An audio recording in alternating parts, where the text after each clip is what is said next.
নমস্কার বন্ধুরা, আমি সঙ্গীতা রাজ। আমি এসে গেছি আরও নতুন দুটি সত্যি ভৌতিক কাহিনী নিয়ে, যা শুনে আপনার গায়েও কাঁটা দিয়ে উঠবে। আজকের প্রথম ঘটনাটি পাঠিয়েছেন পারমিতা মালিক। অলিদের বাড়ি ভেঙে ফ্ল্যাট তৈরি হচ্ছে, তাই ওরা এখন ভাড়া বাড়িতেই আছে। প্রায় 2 সপ্তাহ হয়ে গেল এখানে এসেছে। 2 তলা বাড়ির 1 তলায় ওরা 4 জনে থাকে, আর 2 তলাটা তালা দেওয়া, কেউই থাকে না। রাতের দিকে বিভিন্ন রকমের আওয়াজ আসে।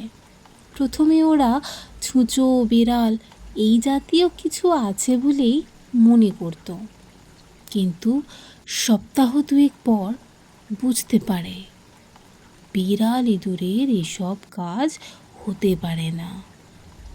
এর মধ্যে অলির বাবা অঞ্জনও একদিন রাতের দিকে বাথরুমে যাওয়ার জন্যে ওঠেন। হঠাৎ ওপর থেকে কাঁচ ভাঙার শব্দ। তাড়াতাড়ি সিঁড়িতে উঠতে যাবে, এক নারী স্বরের বিকট হাসি। ভয়ে হাত ঠান্ডা হয়ে যায়, অথচ অঞ্জন নিজে হাতে মেন গেটের তালা লাগিয়েছে। অঞ্জন মনে মনে ভাবে, সকাল হতেই উপরে গেলাম না, কোনো কাজ তো ভাঙা ছিল না, কিন্তু আমি নিজের কানেই তো কাঁচ ভাঙতে শুনেছি। পরের দিন পাশের বাড়ির লোকের কাছে এই বাড়িতে আগে কারা থাকতেন জানতে চাইলেও তারা এড়িয়ে যান। এরপর থেকে রাতের বেলায় বাথরুমে যাওয়া যেন আতঙ্ক লেগে গেল।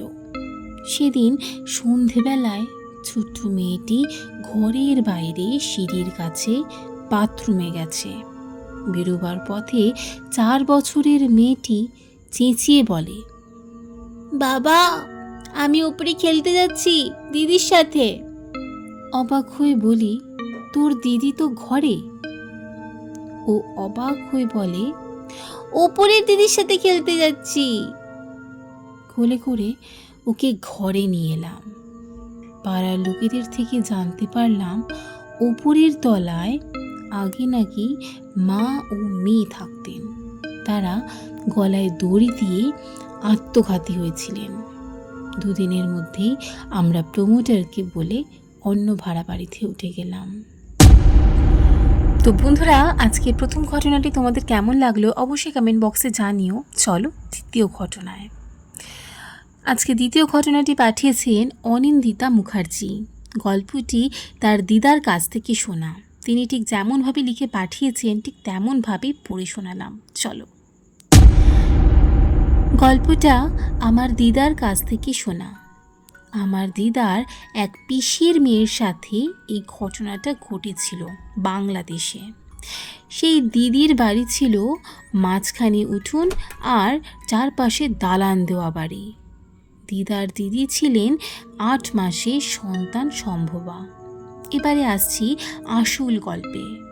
গ্রীষ্মকালের রাত, আমার দিদার দিদি এবং তার স্বামী একসাথে ঘুমাচ্ছিলেন।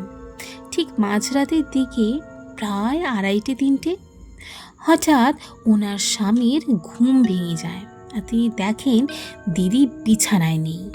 ভাবেন হয়তো বাথরুমে গেছে। আগেকার দিনের বাথরুমগুলো অনেকটা দূরে দূরে থাকতো, বাড়ির উঠানের মধ্যে। তিনি আবার অন্য পাশ ফিরে যেই ঘুমোতে যান, দেখেন ওনার 8 মাসের অন্তঃসত্ত্বা স্ত্রী হাতে একটি বটি নিয়ে ওনার মুখের সামনে দাঁড়িয়ে আছে।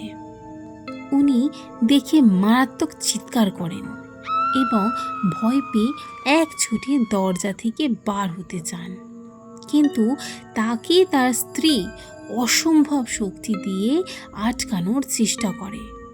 কোনোভাবে নিজের প্রাণ বাঁচিয়ে তিনি ঘর থেকে বের হন এবং স্ত্রীকে ঘরে বন্দি করে দেন। তারপর সেই ঘরে শুরু হয় উদ্দাম নৃত্য, জিনিসপত্র ছুঁড়ে ছুঁড়ে ফেলা, বিভিন্ন জিনিস আঁচড়ে ফেলে দেওয়া, অট্টহাসি, চিৎকার, লাফালাফি, দৌড়াদৌড়ি, যেটা কোনোভাবেই একটা সুস্থ মানুষের পক্ষে করা সম্ভব ছিল না, যেখানে সে নিজেই গর্ভবতী। কিছুটা ভোর হলে উনি ডেকে নিয়ে আসেন পাড়ার কতজন ওঝাদের।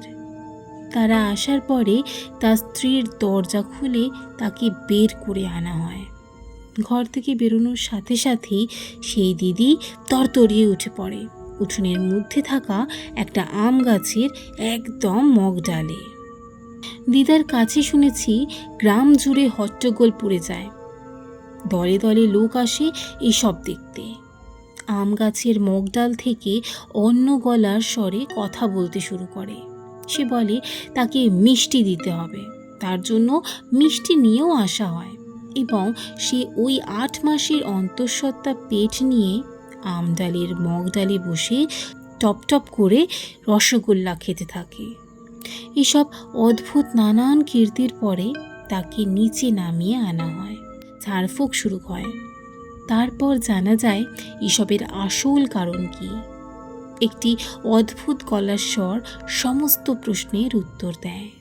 সেদিন মাঝরাতে আমার দিদার সেই দিদি খোলা চুলে শুধুমাত্র সায়া পরেই বাথরুমে গেছিল এবং সেই আম গাছে থাকা কোনো এক অশরীরী তাকে দেখে এবং দেখেই তার উপরে ভর করেন।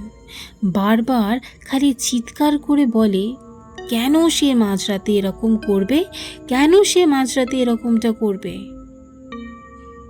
এরপর অনেক ঝাড়ফুঁক এবং বিভিন্ন জিনিসের মাধ্যমে সেই মুক্তি লাভ করে সে অশরীরীর হাত থেকে, এবং পরবর্তীকালে তার বাচ্চা হয়। প্রায় 1 বছর সে ভীষণ অসুস্থ থাকে এবং আস্তে আস্তে সে আবার সুস্থতা লাভ করে। আমরা আগেকার দিনে আমাদের দিদা ঠাকুমার কাছে অনেক সময় শুনে থাকি যে বাইরে রাত্রে খোলা চুলে না যেতে, না আসতে। হয়তো কিছুটা এইসব কারণের জন্যেই আগেকার দিনের মানুষেরা নানান জিনিসের সম্মুখীন হয়েছেন, যেগুলো এখনকার দিনে হয়তো আমরাও হই বা কম হই। মাঝে মাঝে মনে হয় আমাদের কি একটু হলেও এসব দিকে সতর্ক থাকা উচিত, কারণ আমাদের পৃথিবীতে পজিটিভ এনার্জি যেমন আছে, সেরকম নেগেটিভ এনার্জিও বর্তমান। তো বন্ধুরা, আজকের আমাদের পরপর 2টি কাহিনী আপনাদের কেমন লাগলো অবশ্যই কমেন্ট বক্সে জানাবেন। যদি ভালো লেগে থাকে তো অবশ্যই লাইক, কমেন্ট, শেয়ার, সাথে সাবস্ক্রাইব করে পাশে থাকা বেল আইকনটা প্রেস করে দেবেন, যাতে সমস্ত নতুন ভিডিওর প্রথম নোটিফিকেশান আপনাদের কাছে আগে পৌঁছায়।